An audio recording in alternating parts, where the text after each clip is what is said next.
Tässä on Johanna Rusanen, hei. Mä tulin jakamaan ilosanomaa Apuraha-akatemiasta. Mut valittiin mukaan tällaiseen pilottisparraukseen.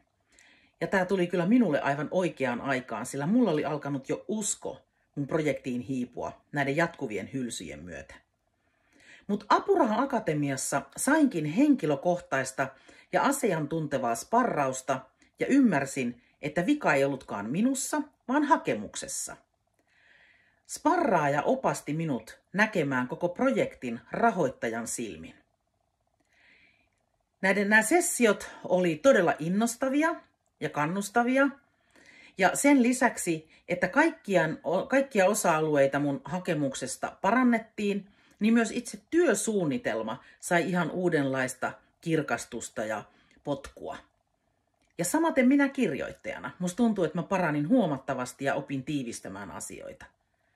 Mä olen todella kiitollinen tästä pilotista ja voin lämpimästi suositella Apuraha-akatemiaa kaikille apurahahakemusten kanssa taisteleville.